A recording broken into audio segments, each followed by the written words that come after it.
வாக்காளர் பட்டியல் தீவிர சிறப்பு திருத்தம் தொடர்பாக சென்னையில் தமிழக தலைமை தேர்தல் அதிகாரி அர்ச்சனா பட்நாயக் அனைத்து கட்சி பிரதிநிதிகளுடன் ஆலோசனை மேற்கொண்டார்.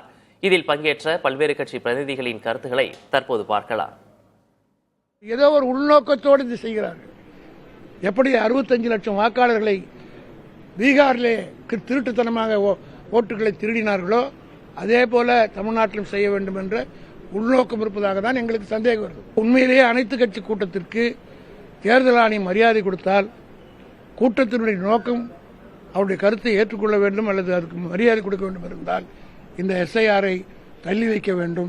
ஸ்டேட் எலெக்ஷன் கமிஷன் பொறுத்தவரை முழுமையா ஒரு டிரைவ் கொடுத்து அதன் அடிப்படையில் இதை செஞ்சா நிச்சயமா பாத்தீங்கன்னா ஒவ்வொரு தொகுதியிலையும் பாத்தீங்கன்னா இறந்தவர்கள் இல்லாம ஒரு நிலைமை இருக்கும், நிரந்தரமாக குடிபெயர்ந்து இல்லாத நிலைமை இருக்கும்.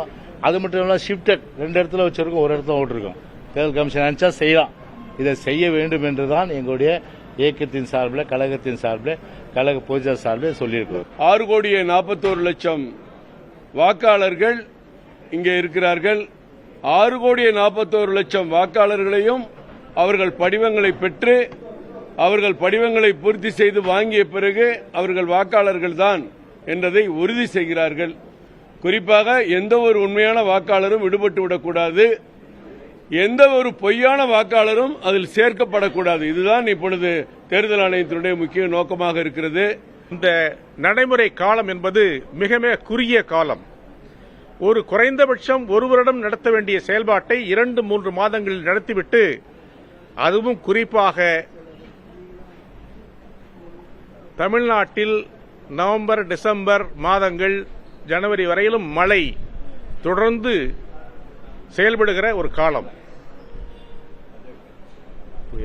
இந்த காலகட்டத்தில் பல்வேறு விதமான சூழலில் மக்கள் எப்படி வெளியிலே வருவார்கள்?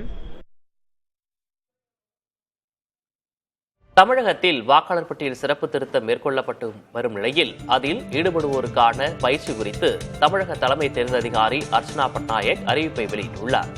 அதில் தமிழகத்தில் நடைபெறவிருக்கும் வாக்காளர் பட்டியல் சிறப்பு திருத்தம் நடவடிக்கைகளில் மாவட்ட தேர்தல் அதிகாரிகள் முதல் வாக்குச்சாவடி நிலை அலுவலர்கள் வரை சுமார் 77,000 பேர் ஈடுபட உள்ளதாக தெரிவிக்கப்பட்டுள்ளது. அவர்களுக்கு இந்திய தலைமை தேர்தல் ஆணையத்தின் வழிகாட்டுதலின்படி பயிற்சி அளிக்கப்படும் எனவும் கூறப்பட்டுள்ளது. இப்பயிற்சியில் 38 மாவட்ட தேர்தல் அதிகாரிகள், 234 வாக்காளர் பதிவு அலுவலர்கள், 624 உதவி வாக்காளர் பதிவு அலுவலர்கள், 7,234 வாக்குச்சாவடி நிலை அலுவலக மேற்பார்வையாளர்கள், 68,472 வாக்குச்சாவடி நிலை அலுவலர்கள் மற்றும் தன்னார்வலர்கள் பங்கேற்பார்கள் என தெரிவிக்கப்பட்டுள்ளது. பொதுமக்கள் தேர்தல் தொடர்பான கேள்விகள் மற்றும் புகார்களுக்கு தொடர்பு கொள்ள வேண்டிய தொலைபேசி எண்ணை தேர்தல் ஆணையம் அறிவித்துள்ளது.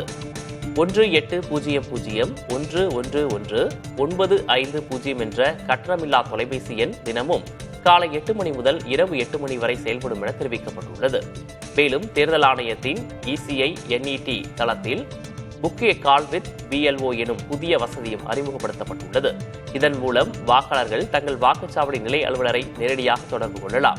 மேலும் தேர்தல் தொடர்பான புகார்களை complaints@eci.gov.in என்ற மின்னஞ்சல் முகவரிக்கும் அனுப்பலாம் என கூறப்பட்டுள்ளது.